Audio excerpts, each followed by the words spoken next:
Welcome, everyone, and good evening. Hope you're staying warm and safe on this kind of mixed precipitation. Maryland, we get mixed precipitation. So people go crazy. Yes. So welcome to Viewpoints at the Center Club. Many of you are faithful followers and have attended many of our events. For those of you who are new to Viewpoints, this is programming that is designed for women, but welcome to all. And tonight we have an event in honor of, to memorialize Black History Month. And our speaker tonight is Rosalie Parks, and she will be having a conversation with Rhonda Pringle. Rosalie is the granddaughter of Henry Parks Sr. of Parks Sausages. And if you are a native Baltimorean, remember this ad, "More Parks Sausages, Mom." Many of you remember that. So tonight we're very excited to hear what Rosalie has to say about the family business and her grandfather, and it should be very informative. Again, we welcome you to Viewpoints. Our speaker series highlights issues of importance in our global and local communities. And we love that our speakers share their personal and professional journeys with us. So without further ado, I'd like to turn it over to our moderator for tonight, Rhonda Pringle. Hello, Rhonda. everyone. It is my pleasure to introduce you to Rosalie Johnson, whose nickname she goes by is Roz, but I love her full name, so I've been using it. She's the granddaughter of Henry G. Parks, who is the founder of the Parks Sausages Company. Rosalie is a planner, she's a developer, writer, and president of the Henry G. Parks Foundation, which she founded 9 years ago to preserve the legacy of her grandfather. Under her grandfather's leadership, the Parks Sausage Company grew to a $30 million company with 240 employees, which I looked at the math today would make it worth over $220 million. As Denise pointed out, some of you may remember the popular slogan, "More Parks Sausages, Mom." Yeah. I'm too young to remember that, but some of you might remember that. Henry G. Parks was both a business and civic leader, having served on the Baltimore City Council from 1963 to 69, as well as a number of boards, including the W.R. Grace Company. And I want to point out at one point was a member of the Center Club. So thank you, Rosalie, for joining us. Thank you for having me. It's a pleasure to be here. I am looking forward to our discussion. Why don't we start by having you share a little about yourself and the Henry G. Parks Foundation? Oh, sure. I'll start with a little bit of background, just to help clear up some things that we'll talk about later. So I'm the granddaughter of Henry Parks. My name is Rosalie Johnson. And, my grandfather was really kind of doing his business when I was growing up as a child. So in my family, it just seemed like a natural thing to always own a business. My father was a business owner. My grandfather was a business owner. I went to college I grew up in Baltimore, and I went to college at Howard University where I studied architecture. So that was my first career. And then sometime after practicing architecture for a few years, I started my first business. But, I still worked in the employment pool for quite some time, but I also discovered that my grandfather was somebody special. He wasn't just granddad. There were a whole lot of people that really loved him and just really gushed about him. So a few, years forward, I started the foundation. So I'm kind of condensing that history a little bit. So the Henry G. Parks Foundation was established as a 501c3 in 2012.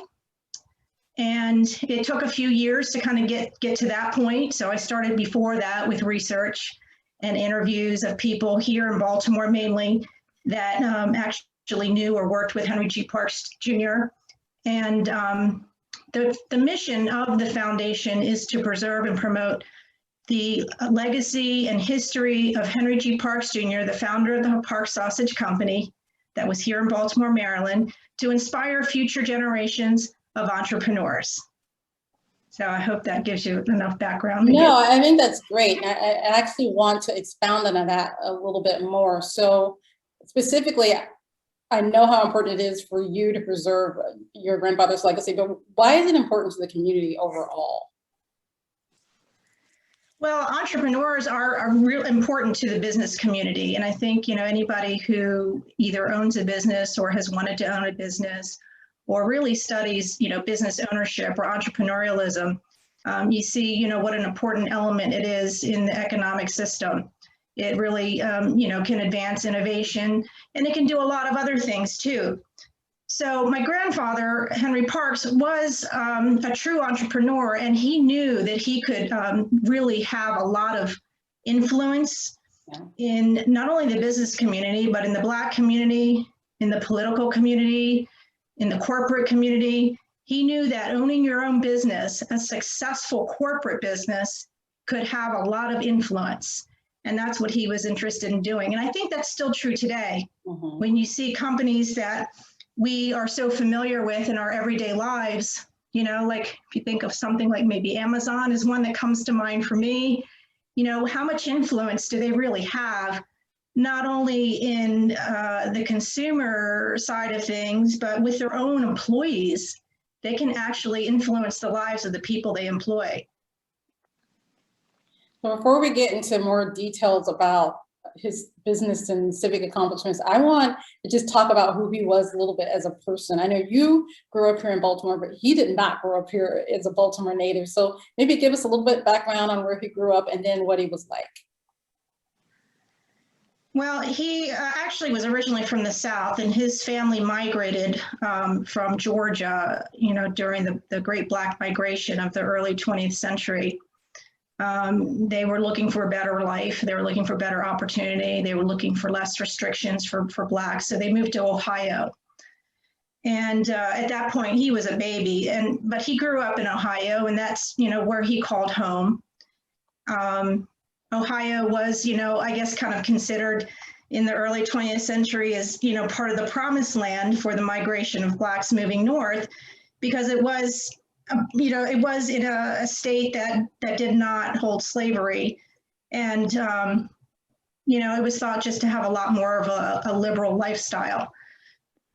I will say, though, that despite that, there was still a lot of racism that he experienced. He experienced it from childhood all the way through to college at Ohio State University. And then he experienced it after he graduated from college with a degree in business and went to work, still experienced more racism, lots of obstacles. And it was an opportunity to start a business that brought him to Baltimore. So my family migrated to Baltimore to start the Parks Sausage Company. Well, no, I'm sorry. To start a business venture that eventually became the Parks Sausage Company. So what was he like? What was his personality like? Well, he really was very motivated to be an entrepreneur. He wanted to be in business for himself. That kind of came, I guess, as a younger emerging business person who knew he had a lot of obstacles, and he was told outright that he would have obstacles because of his race and that he really should think about something else. But he knew that that's what he wanted to do. And so he was very passionate and very driven by it. It's hard to know what kind of drive, really it gets ignited in a person where they can resist all odds and they can resist criticisms and feedback, especially from people, far older than he was. I mean, coming out of college, he was in his young 20s. And, everybody who was older than him, including his parents, thought, he was a little bit, living in an unrealistic dream world. So that's really who he was. He was a driven entrepreneur. And the idea of racism infuriated him. And he just thought it was absolutely ludicrous. And it was. He would say things like, the rules that are imposed on Blacks don't even make sense. You can go in one neighborhood, but you can't go into another. You can play one sport, but you can't play another. There was really no logic to him that really followed. And of course, you know, in the business world, he encountered these kinds of things. Aside from that, personally, he was very tall, and you know, he's thought to be, you know, he had a very strong charisma that attracted people to him. So I think that might be something that, you know, you can't necessarily learn, but, you know, he just kind of had that.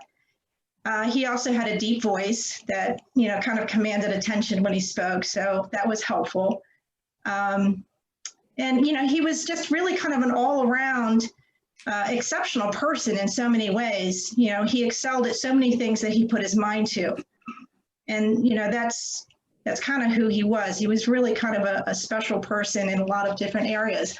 But when he applied himself to business, he was really all about business. And he wasn't going to let anything stop him from doing what he wanted to do. When we spoke last week, you mentioned that your grandfather was mentored by the great educator and civil rights actress, Mary McLeod Bethune. Talk to us about that.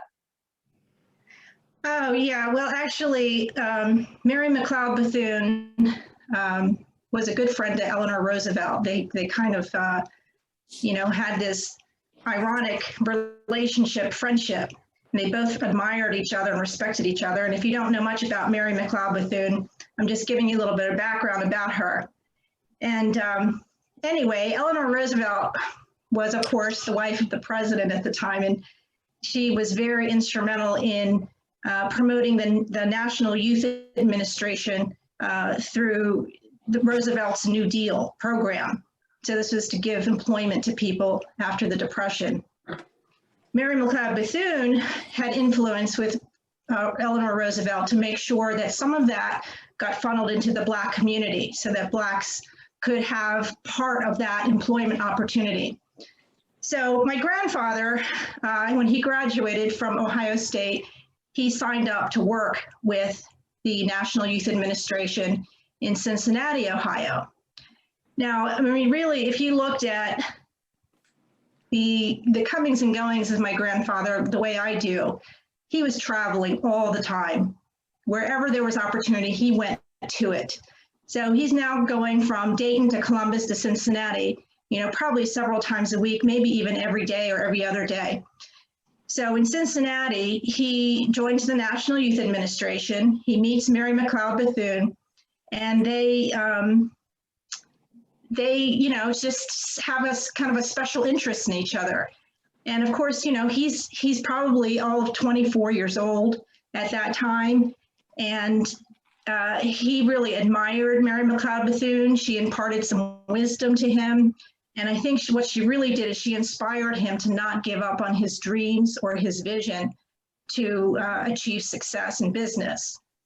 So she also saw that he was very bright and very talented, and she put him in charge of the Youth Works program at Wilberforce College, which is about 40 miles from Dayton, Ohio. So Wilberforce College, if you're not familiar with that school, is, I believe, the oldest or one of the oldest historically Black universities in America. And a lot of my family on my mother's side comes from that school and around that area. But anyway, so he now moves to Wilberforce, and he is put in charge of a large group of students who are training for the post-wartime effort in technical trades.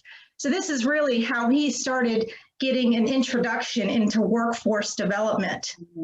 And all of this was inspired by this leader, Mary McLeod Bethune, who told him that he had the talent and he had the brains and he had the opportunity and that he should go after it. And so he did.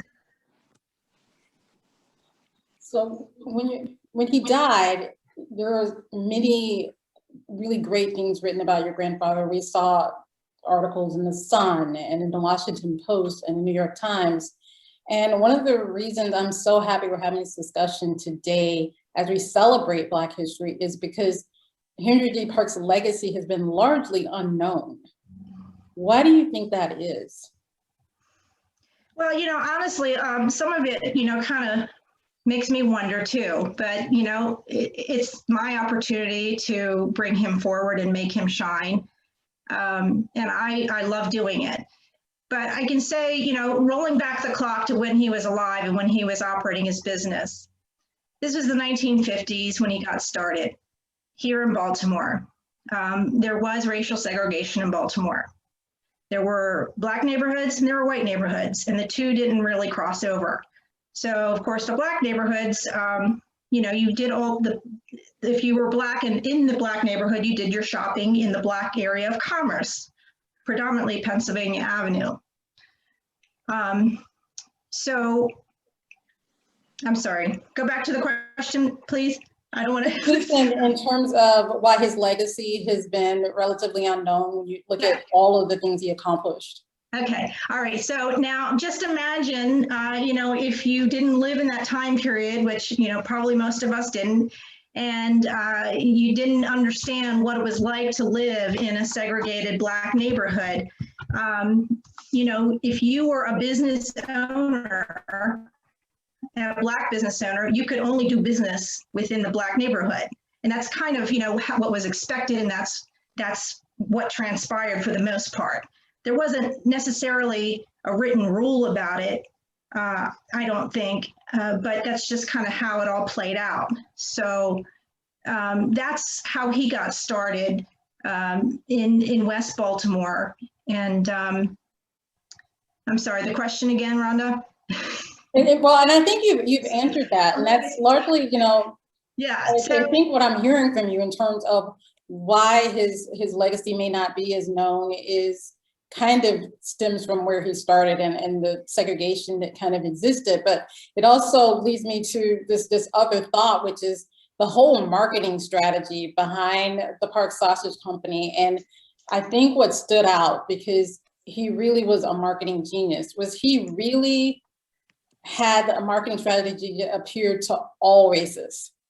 okay, so this was the strategy, and this is pretty much how it went in a nutshell. Now, keep in mind, I'm an architecture student, fast forward, you know, through my career of various things. So when it comes to these individualized topics, I'm kind of still a layman, and I'm always learning about, you know, what Henry Parks is involved with, and it's pretty deep and it's very expansive. So just, you know, bear with me. I'm going to give you a nutshell of his marketing strategy. So this is how he broke the color barrier in business. He started in the Black community selling his products because he was Black, and that's what you did. So he got enough traction with that in the Black community, and then he knew that he would have to reverse the marketing in order to break the barrier and sell to the white community. So he started introducing the sausage in the white community, and it took on, and he got established in some white grocery stores. I think the first one was in Washington, D.C., and it was probably not really even known when people were buying in those stores that it was a Black-owned product. So now you have, you know, whites buying a product manufactured by a Black-owned company. And then you also have your base coming out of the Black community that has already developed a taste for this product. And now what he knew was that if Blacks could buy in a white grocery store, they would. And that's just how it was. So sometimes they would. A lot of times they would. Whenever possible, they would. Because Black grocery stores, and they still sometimes today, are not really the best grocery stores. They don't have the best products or the freshest products. So now you have both whites and Blacks going to white grocery stores looking for this product. And he did all of this kind of, when he introduced it to the white market, he did all of this with the calculated effort of saying, you know what, this is going to be racially neutral. I'm not promoting myself as a Black-owned business. I'm promoting myself as a good business that consumers, no matter what their color, are going to want this product because it's a good quality product. Because if you like sausage, it doesn't matter what your racial background is or your ethnic background, you just like it. And he knew that, to try to promote himself as a Black business just didn't really make sense for what he was trying to achieve, which was basically the most success his company could achieve across the entire marketplace. So I guess the follow-up to that is, although his marketing was racially neutral, how did he get in the stores? Because I know that is one of the big challenges. I have friends who have food businesses and they want to expand. How did he get into those white grocery stores? Is he just that good of a salesman? Yeah, he really was exceptional at sales. And from the things I've read and from people I've talked to who knew him, it's like they say he was a natural born salesman.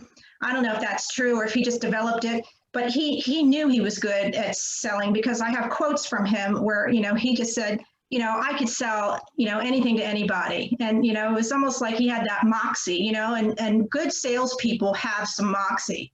Mm-hmm. So this was very important, to be good in sales. And I think it's important, for anybody who really is still trying to overcome obstacles or hurdles, whether they're race related or otherwise. When you're in sales, and anybody who owns a business has to know something about sales, you really have to be persistent.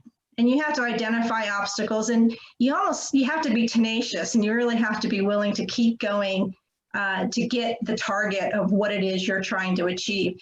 So he was good at that, and he trained his staff to be very good at that also.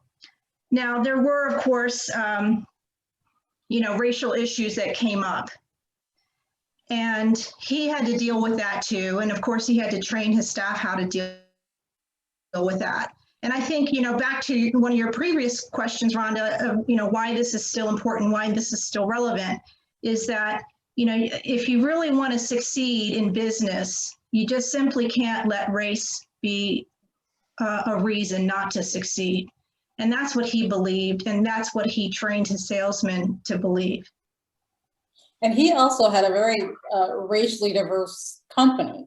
And I was impressed with not only that it was racially diverse, but he actually had he had women in high level roles back in the 60s. Can you talk about that strategy? Well, sure. Again, he didn't think race should be part of the question or part of the equation. He just didn't believe it. And that was his own philosophy. How he developed it, I'm not absolutely clear. It's just part of really how our family operates, and everybody I know in my family, has always operated that way. We don't really see color, and we don't really, it's not like our go-to, perception on life. But anyway, maybe that came from him for me, but he certainly just didn't want to put forward, the image that, his whole perception was as a Black businessman. So as you were researching your grandfather, the first thing is, tell me about that research process, because research is a lot of work. How easy was it? How did it start for you? And then the second part of that is, did you learn anything about your grandfather that surprised you? So the first part, tell us about this research process. What it entailed, who you reached out to first, because it has to be pretty tough. It is, it's daunting because there was so much he was involved in, and the diversity in the workplace was, I think, a concept he innovated based on his philosophy. Now we talk about it quite a bit among organizations and businesses. Everybody wants to have a diversity statement on their website, or they want to have a diversity officer to kind of guide, policies. But, he innovated that in the 50s and 60s. So, he also innovated, the idea of promoting women And he did do that in the 50s and 60s. And maybe that partly became, a factor of his influence from Mary McLeod Bethune, who he always had the utmost respect for. But then also he understood as a manufacturer who was selling a product that many of the people who were in the stores buying it were women. They would make the choices over what they were going to buy. So, if you know that your market is kind of influenced by the female decision, you probably want to listen to what they have to say. So he did do that. So how much of your time is spent since founding your foundation on the research end of it? The research is very comprehensively challenging because he was involved in so many different things. So we can talk about the business and the history of it, but then you look at the specialization of it. You also look at the time period. It was the mid 20th century. It was the civil rights era. Then you look at, the time he spent at city council when he won that election, representing what was then the 4th district. And it was really kind of like this landmark election that he won, because there really was not enough influence in Baltimore politics coming from the Black community in Black neighborhoods. So Black neighborhoods were segregated, but they weren't represented by Black officials. So now he wins this election for the 4th district and becomes, a representative of his own community. So you look at that and everything that meant. And again, this is now the early 1960s. It was 1963 when he entered city council. And everything that was going on, there was rioting, there was protesting, there were demonstrations. There was, major things happening with legislation in different parts of the country. And, now we have Maryland. So what was happening in Maryland? Maryland was actually considered a pretty progressive state in a lot of ways in terms of it had segregation, but it also had other people, other Black people on city council. It had the right to vote for Blacks, where a lot of states still didn't.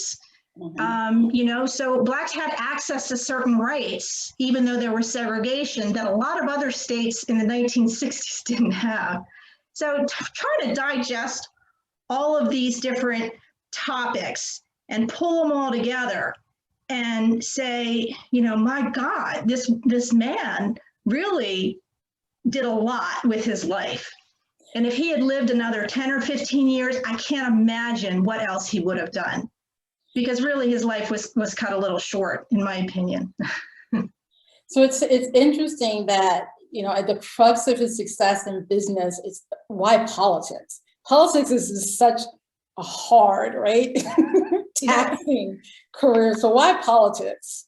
Well, it's funny because he's actually been quoted to say that it was, like a silly thing for him to do was to run for political office, because he was a businessman, and that's what his passion really was.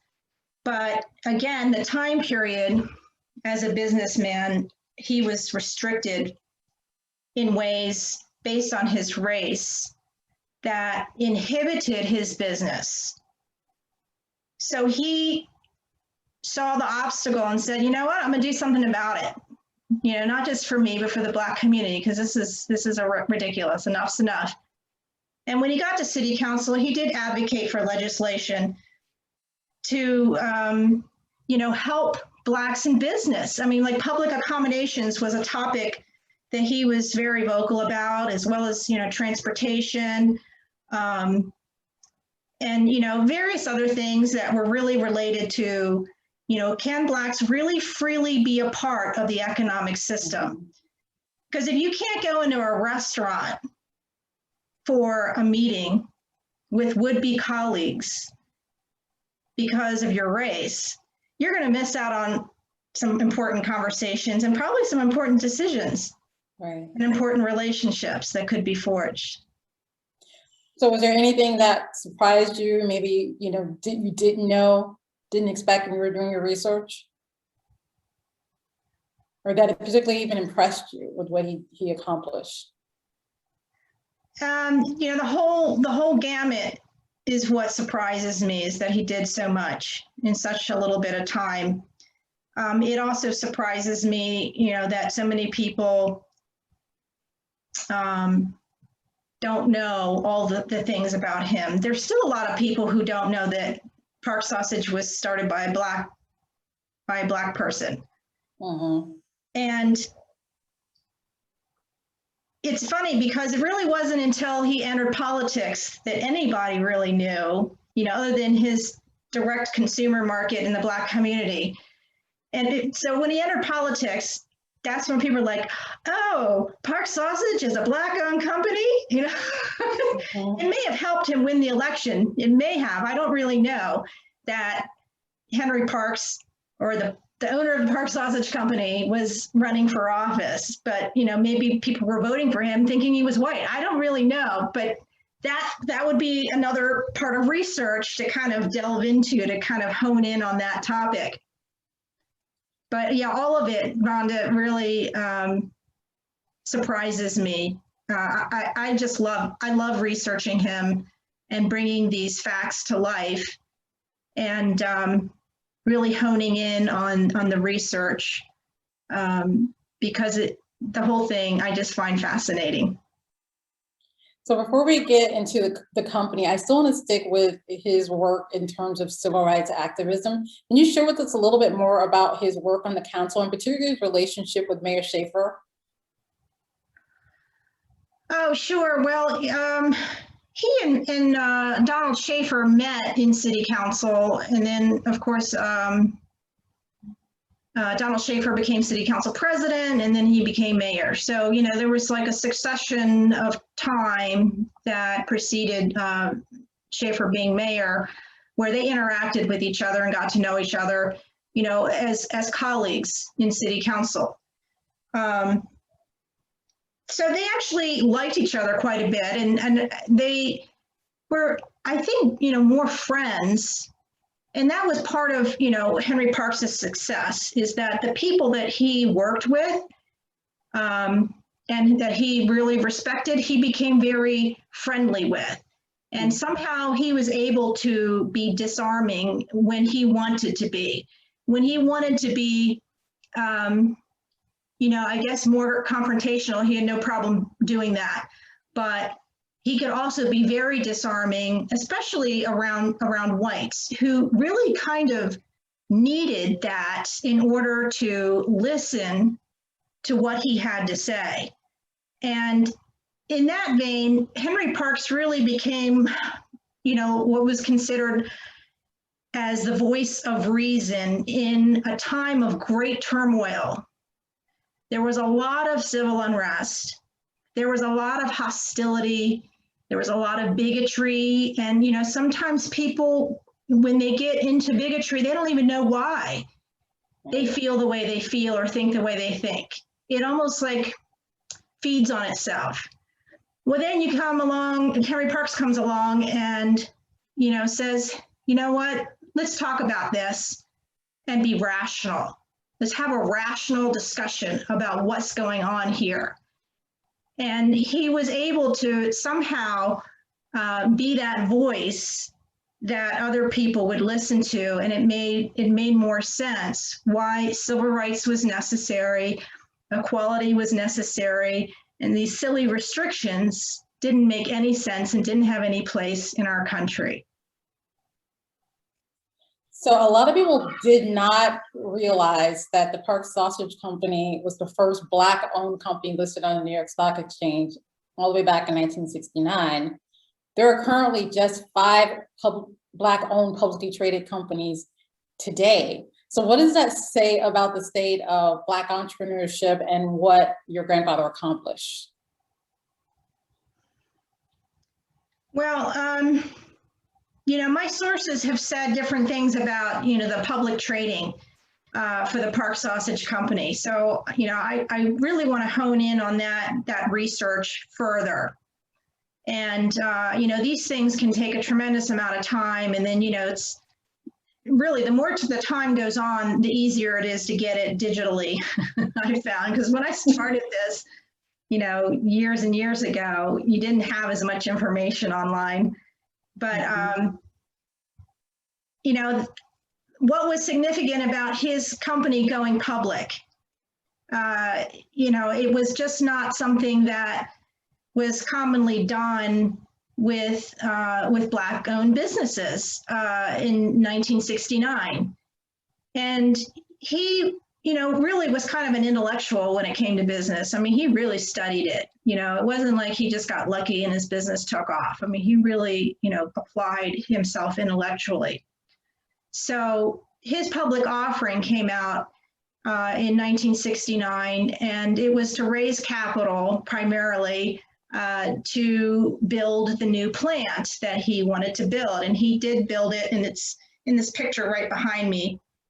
And that's the plant that I remember as a child growing up at the corner of Hamburg and Russell Streets. And it was built as a state-of-the-art manufacturing plant at the time. I mean, it was really kind of a very modern, very progressive, very, high-tech manufacturing plant. Like you went into the bathrooms and washed your hands. Well, it was all electronic, the doors opened by themselves, things like that. He didn't want anybody touching anything and then going back and handling the meat. So, and I'm condensing that. There's a lot more to handling meat than just what I said. I remember you saying that he actually elevated the standards, right? He did. Yeah, he did. And I have some articles here about, like how he routinely inspected people's fingernails, and, he'd send people home if they weren't groomed or clean. And, so before he offered his IPO, he, of course, had to build a reputation. And it took, from 1951 to 1969 of doing that. So, that's 18 years where he worked really hard at building this this model manufacturing plant that, was in West Baltimore in a Black neighborhood. So he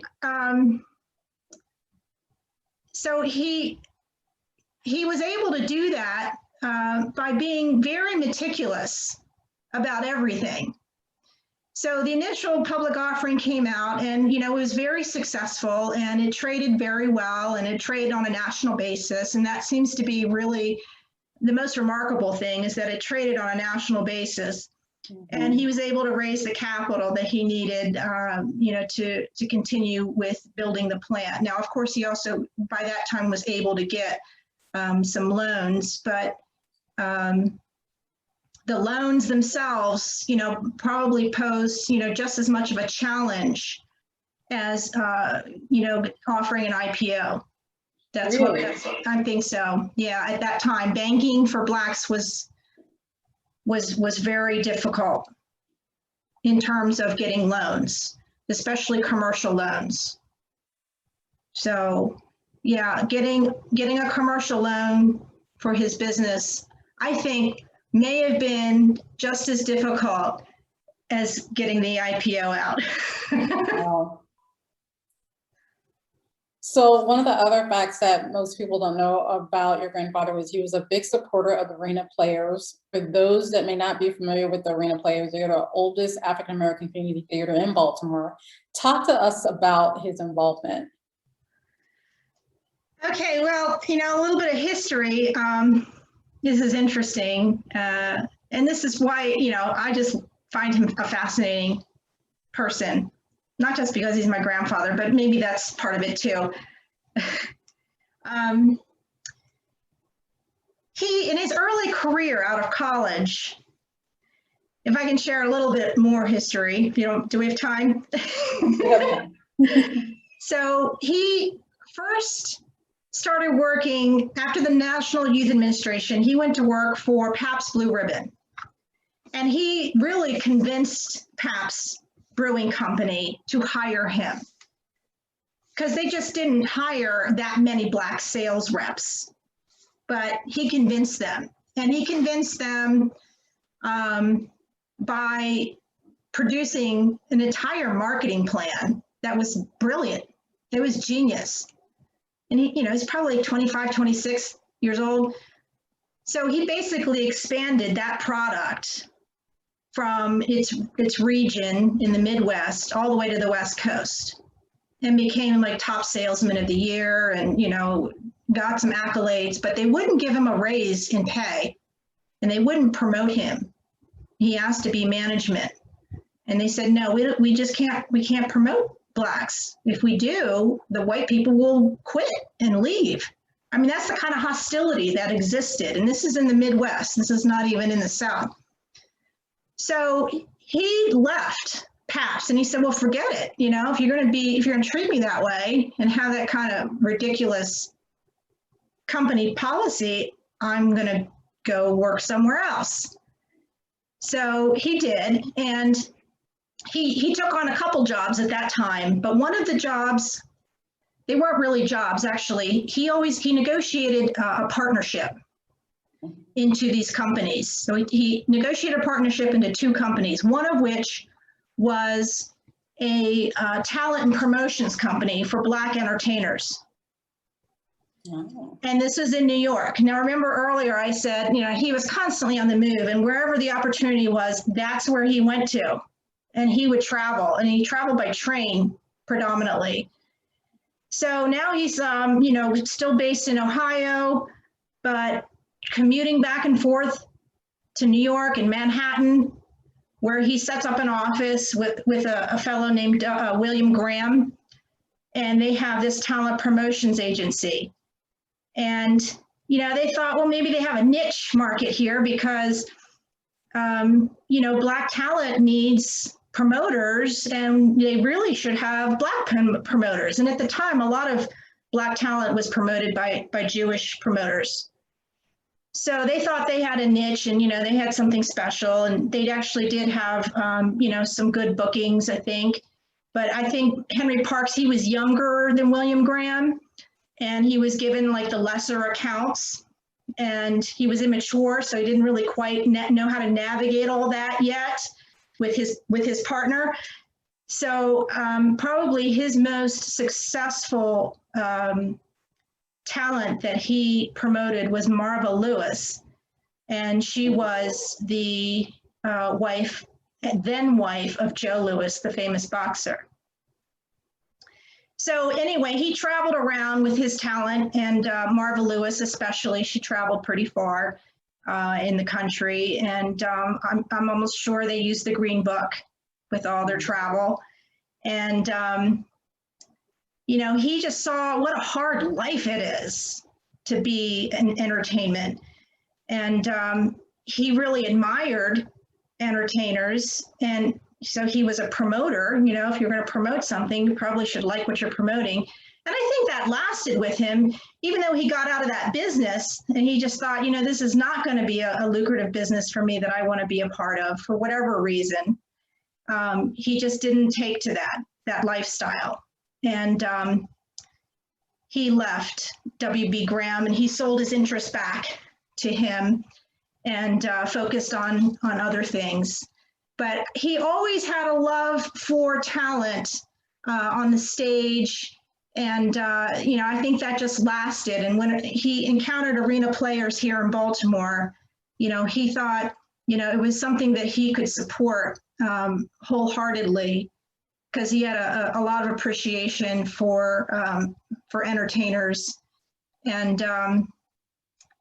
Henry Parks was very philanthropic. I mean, certainly this is just one organization he supported. He supported many, many organizations. And he also helped a lot of people get started in business.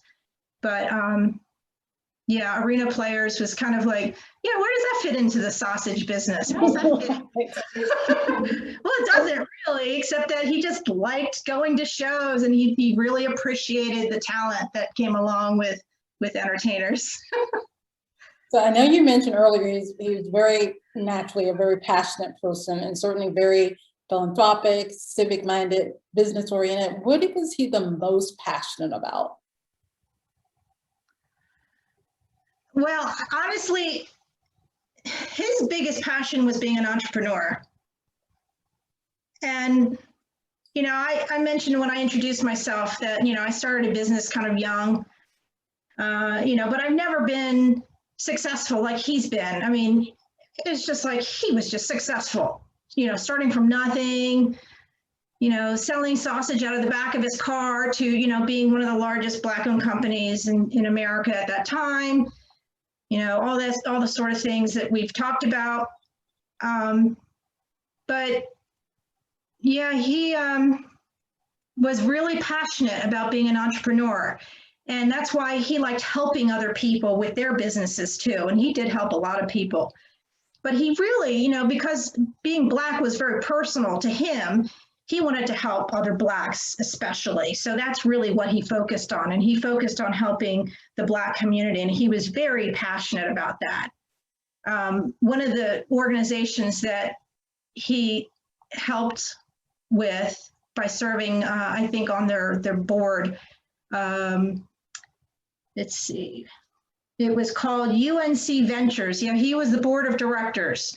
It was a very early venture capitalist group that was getting started to help young entrepreneurs raise capital so they could start businesses. And that was one of the boards that he really loved. And it was a very kind of smallish organization compared to like W.R. Grace and Warren Lambert, Magnavox, some of the, you know, other bigger companies, Mack Trucks, Microdyne. You know, he was on the boards of these larger corporations, but this, like, you know, startup seedling kind of idea of, you know, infusing capital into the Black community, that was like the board that he really enjoyed going to. I mean, he enjoyed others too, believe me, he enjoyed all of them, but he really, you know, felt like he was doing something to help the Black community directly in that organization. So of all of his achievements, what do you think he was the most proud of? Even within the company, is it sort of the financial success or the legacy he was leaving, or even being on the stock exchange? What do you think from what you've researched?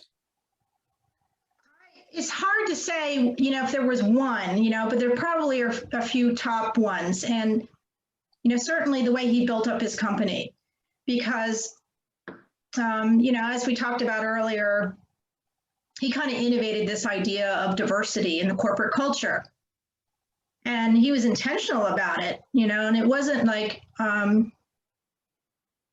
you know, like he didn't just say, you know, I'm going to build a Black-owned business and employ, you know, Blacks only. He's like, no, I'm going to employ whoever's qualified or whoever I can train to be qualified. And, you know, race is not an issue.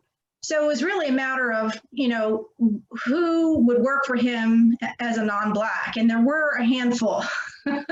Out of his 270 employees, he had a handful of white employees. Some were Italian, but, you know, they were just not, you know, not in the Black community.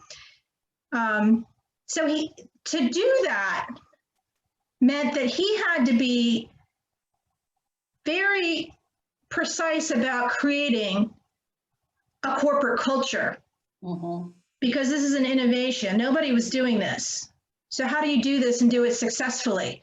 So, and I hope, you know, some people can appreciate this in this talk, but if you are a leader, whether you're a manager or a business owner, if you're a leader in your workplace, if you're not thinking about culture, corporate culture, and the culture you create for your employees and your workforce, you know, it's probably something you should be thinking about. Because it should be mission oriented and it should have a vision. And then, you know, that's what people are inspired by. And his workers were very inspired by him. Not only did his workers enjoy working there because they got good pay, they got fair pay, they got benefits, they had medical and dental, and they, so they had, and a lot of Black people didn't have access to that at that time. They just didn't. They didn't have some security financially or job security. And here he's providing for it. So the workers enjoyed working there for that reason, but they really enjoyed following him as a leader. And when you have like a meat manufacturing plant, you can have spoilage and you can have waste that eats into your profits. Well, that's a problem for a manufacturer. And he wanted to reduce that. And really, as a business owner, you have to really look at these things if you're looking at your numbers. Right. But with meat, it's kind of sensitive. You just, you don't want spoilage, and you want your employees to be held accountable in a way where they are accountable to themselves for doing the best job they can do. So that's kind of how he, inspired people to think along those lines. And so people really walked around with a lot of sense of pride for working at the Parks Sausage Company under his leadership. So I'm saying all that as an example of one thing that he would have been really proud of, that he was able to do that, and he was able to help people. And his plant, at the time of the initial public offering, it was probably about 75 to 80% Black workforce. And so these are all people with good paying jobs, with benefits. And he actually started a credit union after his public offering, where now Blacks could get loans for their mortgages or for a car without having to go to a traditional bank. So, he was really proud of these things. And this is kind of what he wanted to do. He saw how being a business owner who is in control of his own business can have this influence on a community of people. There are other things he would have been proud of too, for sure. Going onto corporate boards. He was invited onto a lot of corporate boards where they wanted that voice of reason, and they would say, and this is true today too, as we have topics of diversity, and you have diversity officers and that sort of thing, but corporations knew they needed to change, they needed to integrate, they needed to, establish fair practices. They had to start looking at things without racial hostility or inequality. And he enjoyed going to those corporate boards and being that voice of reason and telling them, you need to change some things. And he really didn't change his viewpoint to cater to them, because they invited him to come. And they really wanted to know, what can we do to be more integrated and more equitable? And, he always advocated at that time, and of course, this is now the 1970s, for more Blacks to be promoted to management and to supervisors, and women too, So that would be another thing that he was very proud of, being invited onto those boards for that reason. Well, you can definitely hear the pride when you speak about your grandfather. How has he impacted you personally, and especially as I look at your career, when you start talking about diversity, and I know you worked in that space. Tell me about how he impacted your professional and personal choices and career. Well, I definitely feel a sense of pride, being related to him and having known him. But, I guess that kind of carries through to the way I think about things. I wish I had known him as an older person, like with me being older. I was, still in college when he passed away. So if I knew then what I know now, boy, the questions I would ask. But, I just, he had an impact on my life that is long lasting. And it really was, you know, kind of raising the bar and raising the standard. And, you know, I guess what it boils down to is knowing that if he did it, if he did what he did, I can do what I set out to do. Because it's not even as, what I'm setting out to do is not even as difficult as what he had to deal with in the civil rights era. Right. So who are you currently partnering with to preserve your grandfather's legacy? Talk to me about that. Oh, sure. Well, this picture we talked about before was his state-of-the-art plant. And, you know, he was proud of that. But it got torn down and it was displaced to build the Ravens Stadium. So, you know, it was kind of a irony that that happened. But again, you know, the real estate needs changed in Baltimore. And everybody was building stadiums, and Baltimore felt like they needed to build stadiums. And so they identified Camden Yards to be the area that would change from industrial manufacturing to ball stadiums. So that in itself is something to research, you know. So what happened to American manufacturing and where are we today? But so anyway, I have a working relationship with the Maryland Stadium Authority to have a marker at the location of the Ravens Stadium, which is the former location of the historical company, the the Park Sausage Company of Henry G. Parks Jr. Not the one in Park Circle, but yeah, this was his plant. Another organization that I'm collaborating with is the Baltimore Museum of Industry.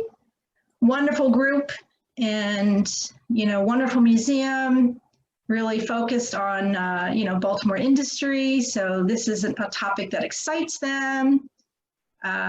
So we've been talking over a number of years, and you know, because of COVID, we're not sure when the exhibit's going to be unveiled, but it could be this year, it could be next year. It's pretty soon. Well, I can't wait to see the exhibit. I actually can't wait to just be able to go to a museum live and then visit. I think I'm going to have such a special appreciation for it. So I know the mission of the foundation is to preserve Henry G. Parks' legacy. So the next question would be, when will you know your work is done? When will you feel like you've done what you set out to do? Well, you know, I have some milestone markers that, you know, are kind of worked into my business plan that I want to hit. And I think there are a few more that are starting to evolve, you know, as I'm starting to hit those, you know, like the marker at the former plant location, the museum exhibit, and, you know, I can certainly look at other museums too. I'd love to see him in the Smithsonian Museum. And, you know, I'm open to museums, so there could be more of that sort of thing, as well as more memorials. You know, like you don't just have to have one memorial of a historic figure. So that could be ongoing, but, you know, certainly having one in my lifetime says, well, at least, you know, I can check off my bucket list that I got those done. But I think there needs to be a little more to it than that. I'd like to see enough information out there about Henry Parks that there's not a vague ambiguity about who he was, what he did, or why it was important. And that there's no mistaken identity about, you know, getting him mixed up with somebody else, or, and I've been, you know, party to that too, you know, getting some dates and facts, you know, a little mixed up, but that's why the research continues to get, like, you know, good source citations, so that when people are researching about Black history and they want to, you know, research about Henry Parks or about business history or entrepreneurs, that they actually have good source citations. You know, I think there's a little bit of a problem with, you know, things getting put up on the internet that are not accurate. And if you're looking for historical information that's accurate, you really have to look at the source of the information. So that's kind of, where I am with, the ongoing research, and it's just chipping away. Once I kind of feel like I have a complete picture and timeline with dates that are cited by good sources, that'll be complete. And then furthering that, going into education or publications about like, significant business people, significant Black business people, significant Black people in history. I'd like to see him have a wider presence, but, I think one builds on the other. And then, maybe, film, other publications, documentaries, all of that I think could come out of the work that I'm doing. So we'll see. I'm at a milestone of, let's see, the marker, the museums, and the film, and then the book is kind of like pushed off to the side right now. So I can work on, film right now. And then the research feeds all of that. Mm-hmm. So, yeah. When we spoke last week, we talked about sort of the heavy lift of doing this, because it requires connections and relationships and, resources. How would you say the community can support your effort to get his legacy at the forefront? Yeah, well, okay, so I do have, followers. I call them the Henry Parks fans or Henry Parks friends, so it's kind of interchangeable. If you'd like to become a friend of Henry Parks or a fan of Henry Parks, just, go through, Nancy and let her know that you want to be in touch with me. Nancy has all of my contact information she can share with you. And I can put you on my contacts list and send you my newsletter. My newsletter will inform you of what I'm doing and how to support the efforts. Financial support is always appreciated and needed. I don't have a large budget that I work with. But, the more I have, the more I can do. But at the same time, museums also need money. They're always fundraising. And if you wanted to, donate to the Baltimore Museum of Industry and specify it going towards the Henry G. Parks exhibit, the more they have, the more they would do for that exhibit. So I've worked with them on a couple fundraisers, and, we've kind of kicked it up a little bit. But I'd really love to see some audio with his exhibit. So, just keep in touch with me, and I'll keep in touch with you. There's always ways to donate to my foundation as a charitable nonprofit. But I also could use, work from time to time for in-kind services, but, it has to be something that you're really interested in doing. I don't have a lot of time to, spend with folks. It's like you kind of have to be willing to work, with my guidance, but somewhat independently on things that are really important to me, or, legal advice is always good to have from pro bono lawyers.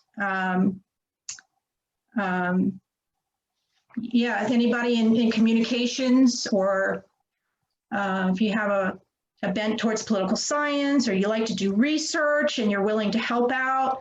The problem I've encountered, though, honestly, Rhonda, is I've had people who are just like, oh, Henry Parks, yeah, this is great. And then they want to steal my material and go off and do their own project with my material. And I'm like, nah, that's why I kind of keep it really small, really close. I only work with people that I have a good relationship with. So it can take some time to establish that if you're going to help me, so if you're willing to do that, by all means, let me know and reach out. But yeah, financial support's always easy. It's an easy way to help a nonprofit. I think every nonprofit is in that same position. So I want to open it up to our audience to see if we have any questions for Rosalie. You can just raise your hand, or if it's easier, put something in the chat. And I see a hand waving. okay. Am I answering? Yes. Oh, okay. So why don't you go? Can I unmute people? Unmute. Okay. Hi. I see Can you Lainey. hear me now? Yes. Okay, my name is Lainey Lebo-Sachs, and I am so thrilled to hear what you had to say about Henry Parks, and I will tell you why. Prior to my going to work at Kennedy Krieger Institute, I worked for Mayor and Governor Schaefer for his entire career. And I knew your grandfather very well because Mayor Schaefer at that time loved Henry Parks, and they spent a great deal of time together. I was included in a lot of those lunches and dinners, and he was just one of my favorite people. When I go back in my history of all the people I met through my various careers, not my various careers, I worked for Mayor and Governor Schaefer, and then I was at Kennedy Krieger Institute. He stands out in my mind as one of the finest people. And he was really tall, and I have a really tall son. I think he might even beat your grandfather out. My son's 6'8". Yeah. Anyway, I just am so thrilled that I was on tonight and that I got to hear you speak. And I cannot tell you how much I admired your grandfather. I just adored him. Thank you. And I'm so glad you were able to attend. And your name has come across my desk more than once. I think we have a couple mutual friends who are like, you need to talk to Lainey Lebo-Sachs because of your relationship with Donald Schaefer. Yeah. And, talking with people is how I got started with this, really, is, talking to people who knew my grandfather. Well, I'm happy to talk to you offline. The Center Club, I think, has my phone. I mean, I would give it to you now, but I don't want to waste everybody's time. I would love to speak with you more. Sure. You're welcome to put it in the chat room.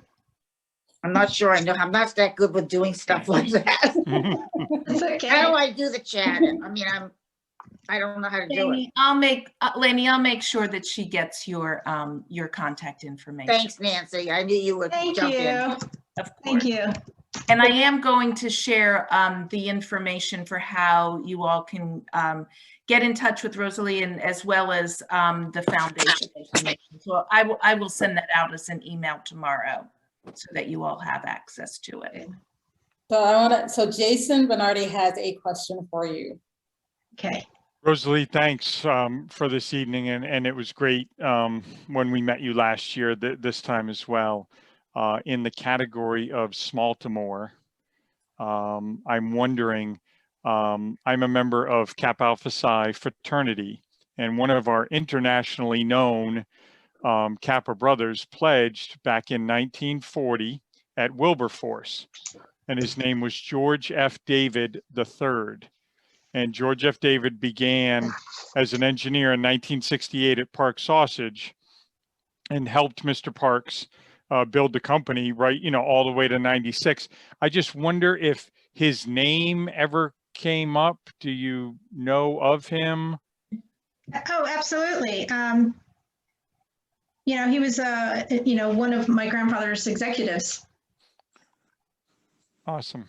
Yeah. Yeah. I really looked up to him, and he was an amazing human being, and just is amazing to do some research and see that's where his career was.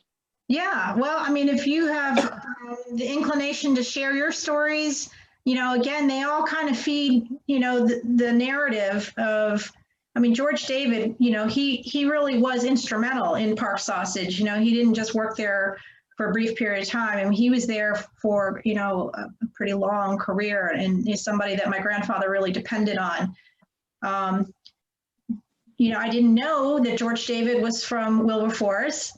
I didn't know he was a Kappa, so these are things I didn't know about him, but, it kind of tells me there's probably a clue that, well, how did George David come to Baltimore? Yeah. Did he get recruited by my grandfather the way he recruited other people? When you're starting your business, I don't know how many business owners we have here, but if you start your own business, you start thinking like, who can I get to help me? Who do I know that I can trust that's not going to screw things up badly, that's really smart or, whatever. And so he recruited people that he knew. And then of course, being a Black entrepreneur, he recruited people that would work for him as a Black leader of a business.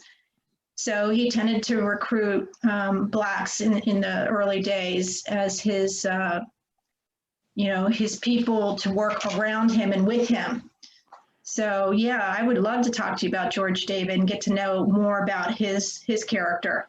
That's great. And I'll share two other things really briefly. Not only did George David go to Wilberforce, George David's father, George David II, went to Wilberforce and also pledged Kappa in 1915. Okay, Wow. only 4 years after the fraternity started, and you can imagine 1915 African-American male, pledging fraternity, even being able to go to college is amazing. And then I'll also share where I found out that George David was at Park Sausage is when he passed away. We were allowed to go into his home, pull out all of the Kappa stuff to bring over to the fraternity house. We found a bunch of Park Sausage stationery, and that's how we found that out. So yes, Wonderful. Thank you. Thank you, Jason. That's like little tidbits to include in your museum display. It's interesting. I think that's what I love about Baltimore is you actually can run into people and get all this information. Well, it's funny. I was just talking, with a colleague of mine today about, the writing that I'm doing about Henry Parks's biography. So George David is one of the characters in his biography, and this is not fictionalized. These are real people, a biography is real, that I wanted to spend more time developing. So, there's value in having these discussions. And Jason, if you're willing to, keep in touch with me or share your information, I'll reach out to you either way. I'm gonna let Nancy know. Absolutely. No, I'll put it in the chat. Absolutely. Thank you. We have another question from Ayana Bass-Myers.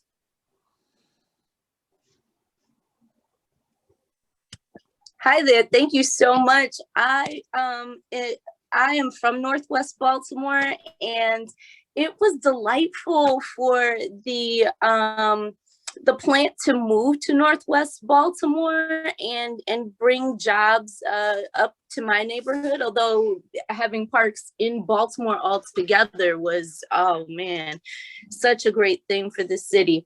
I recently read this book, They Call Me Little Willie, and he is all in the book. I had no idea that Little Willie and Mr. Parks were such good friends, but after listening to you, it sounds as if maybe they were match made in heaven, and that maybe Little Willie had access to funds that Mr. Parks might not have had access to initially until he went public and started trading, and even then, who knows, maybe they were able to create more resources for African Americans here in Baltimore.